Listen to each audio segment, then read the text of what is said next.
Hey everybody, it's time. It's time for one of my favorite times of year. For the greatest exhibit of football you'll ever see. The 2025 CONCACAF Gold Cup. Some of it hate it, some of us love it. People like me, bro, live off it, bro.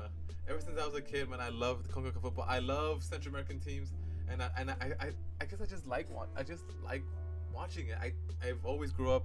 I grew up on, like I said, I grew up watching the Gold Cup. I grew up watching Guatemala play. I grew up watching Honduras play, Panama, Trinidad and Tobago, Haiti.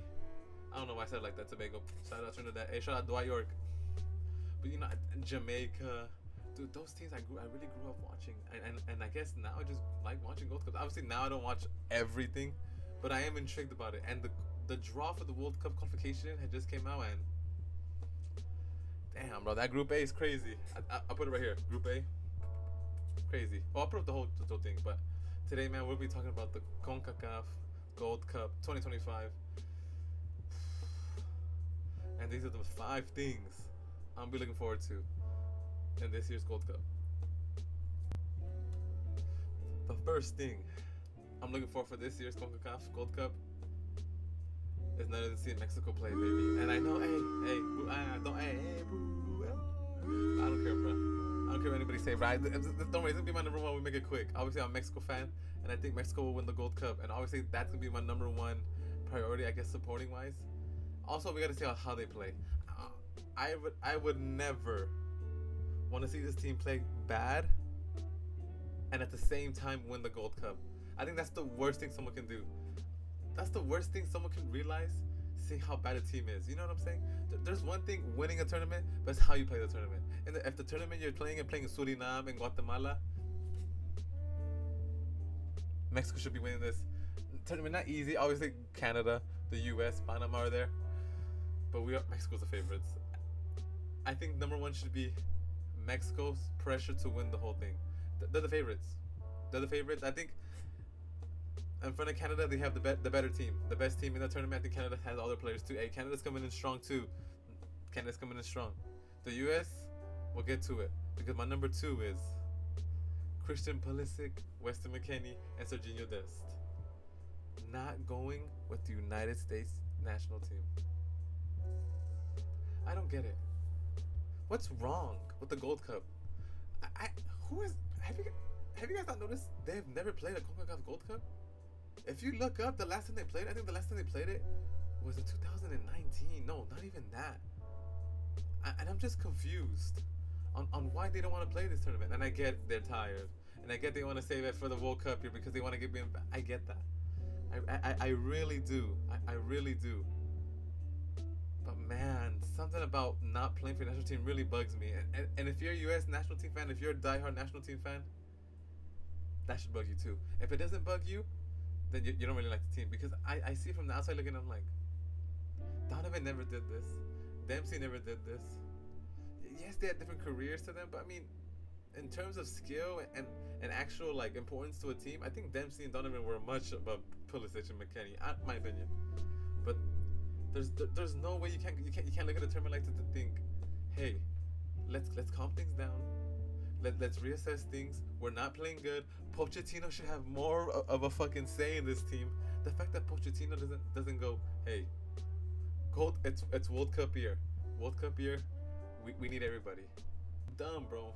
People aren't dumb.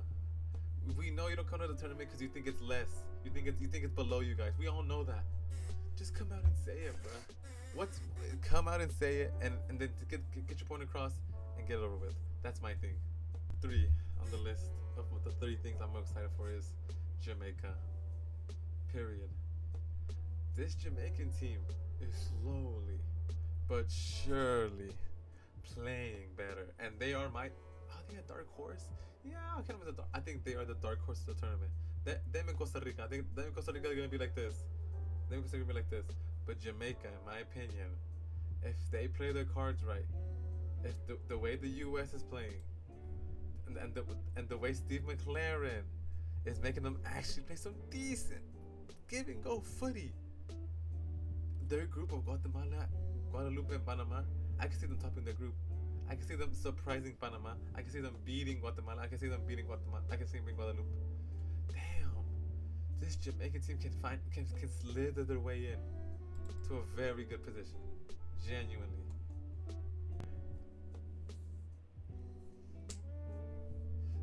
And if they play their cards right, and if they top their group,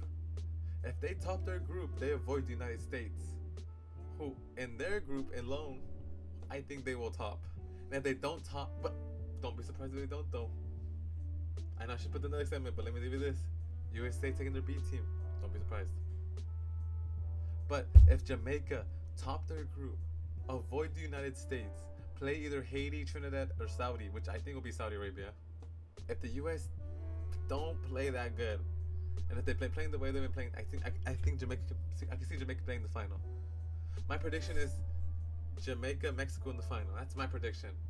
We're gonna see a Jamaica, Mexico in the final if the Reggae Boys just use their talent. If they just use their talent, that I know that all of us know what they have, bro. All of us know what they have.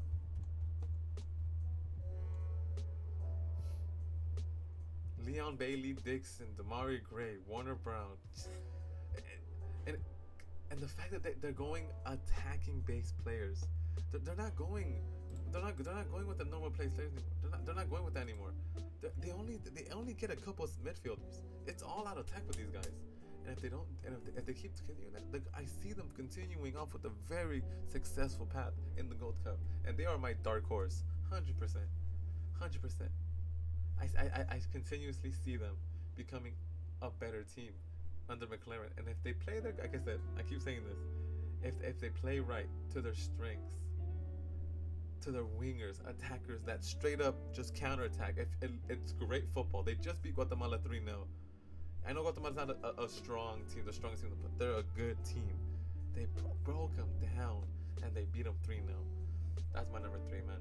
My number 4 is an interesting one.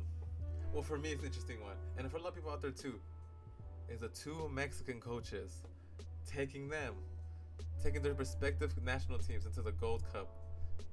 And I'm excited. It's cool to say that because you know what? To a lot of people, it doesn't really matter to anybody. You know what I mean? And I understand that. But to me, I love seeing Mexican coaches, just really win anywhere else. And the fact that Luis Fernando Tena and Miguel Herrera, one of my favorite coaches, have gotten their national teams into a Gold Cup, which is a very much positive, into the qualification round of the World Cup, with the possibility of playing a World Cup. And imagine a World Cup with 3 Mexican coaches. That is beautiful. But let's not get off to this. This thing about the Gold Cup, and the Gold Cup is important. Guatemala's in the group with Jamaica, Guadeloupe, and Panama. They have it difficult. If they come out that group, it would be 100% a shock. And that's what I'm looking out for that. Because Luis Fernando Tena is used to playing 4-4-2. 4-4-2. Holding the line. And I'll be interested because Jamaica just beat them 3-0. But how? See, now, I give Jamaica as underdog, as the underdog of the tournament. And if they play good, and if they win, they can get to the final.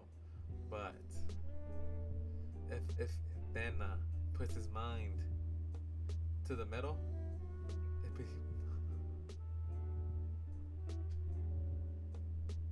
if Tena puts his mind to it, can squeak out a draw, then I believe that he can do better. And then to Miguel Herrera, in Mexico's group with Suriname, Dominican Republic, and Mexico,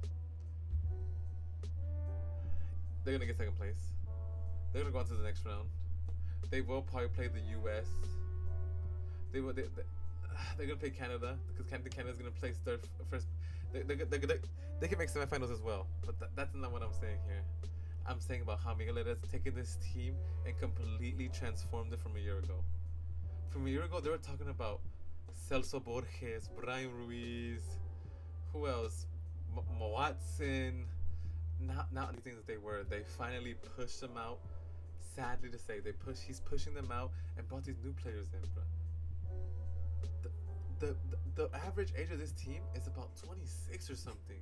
I swear, every face I saw was brand new. Jalen Mitchell in defense, The only person that I know, the only people that I know that this team needs to be as their core is Calvo and Keylor Navas. Those two guys will not leave this team. And the fact that Miguel Herrera thrives on making Keylor Navas a leader in this team is pushing to be better. Trust me, there's a lot of these kids are in Europe. They're good players. Samora's in Europe, not thinking about it. And you know what? I'll say this right now. Wild shot for Costa Rica. If Herrera takes them to the World Cup, and then they continue this trajectory with Herrera for another 4 years, I can see them being a problem, a real genuine problem. Ticos, be excited, bro. If Herrera continues this thing for the next 5 years, watch for the next until the 2030 World Cup. If he continues this, Costa Rica will have a great team. A lot of players in Europe already. We're gonna be formed. That's the beautiful thing. They're gonna be formed in Europe. They're already young. They're gonna get better. And over the time, when they have and I think they're gonna have a good World Cup as well, if they qualify. Pura vida. Ticos, be happy. You have a great generation of players. And Miguel Herrera, a Mexican coach, is really just taking it out, bro. He's using his real attributes as a leader. You know what I mean? He's a real leader, a real player manager. You know, he's gonna push you to become the best version of you, and I love that. Same thing with Tena. That's what I said. Costa Rica have an easier route in their group. I think Tena's gonna need a lot more coaching, but I'm excited for both Mexican coaches, bro. I'm happy, bro. I'm happy, and I hope. And I really, really, really hope Guatemala make it out of their group, man. I really hope they make it out of their group in the World Cup. And I hope they make it out too, even though I do think Jamaica. That means, I know Panama. I'm sorry, Panama, but come on, Jamaica and Guatemala out of that group. Come on, let's do it. And number 5 on the list, bro. This is something I've been excited for because, like I said, bro, I've been watching CONCACAF and I've been watching the rise of a lot of these teams. And one of the rises I've been noticing in CONCACAF are the Caribbean nations. Let's show some love for the Caribbean nations. Suriname, Curacao, Bermuda in the World Cup. I know that in the World Cup. Haiti, Trinidad and Tobago, Guadeloupe. I'm so excited to tell you, bro. I'm so excited to tell you, if you're a fan of them, be excited, bro. There's actually growth in the Caribbean nations, and I'm happy that they're finally getting that mini exposure they have, bro. They're finally using their traits, their physical attributes, and the roots. You know what I mean? They're getting players from Netherlands, getting players from France, getting players to make their teams better. And this is not really to say anything about them in the Gold Cup necessarily. This is just my personal interest. What I'm looking forward to is seeing how they play, bro. Let's see how they play because I'm interested because all those teams are in the World Cup qualification final round. And if I'm Guatemala, Salvador, Costa Rica, Honduras, Panama, I'm keeping an eye out, bro. Suriname are coming to play. Curacao coming to play. Trinidad and Tobago coming to play. Haiti is coming to play. And if these teams are thinking they're gonna push over these other teams, these Caribbean nations, another thing coming. And that's why I'm happy to say that this is my number. I'm happy to leave off on the fact that if you're a fan of these Caribbean teams that are not necessarily like the Jamaicas, you know what I mean? The Jamaicas, who else is a good Caribbean team? The Trinidads, who always with the Haitis, like the Curaçaos, the Surinames, the Bermudas. I'm happy for you guys, and there is improvement. If not this World Cup, the next World Cup. If not that next World Cup, there's improvement. You're gonna see one of your teams in a World Cup, and I'm happy to say that. Like I said, CONCACAF has been one of my favorite things to look after, and I'm gonna be here for every CONCACAF. I love it, and I'm not gonna leave for every CONCACAF information, bro. I'll be happy to fucking come and shoot it to y'all, bro. And I'm happy to say that I'm gonna enjoy the CONCACAF Gold Cup, bro. I'm gonna try to watch a lot of the games, and it's been your boy, bro. This has been my 5 things I'm looking for. My 5 things I'm looking forward to in this year's CONCACAF Gold Cup, and let's hope Mexico wins, man. I think Mexico will win. And if they don't, it's a fracaso, and we should be ashamed. It's been your boy, CUAUH, TAMOC. Keep moving forward. Never look back. And stay up.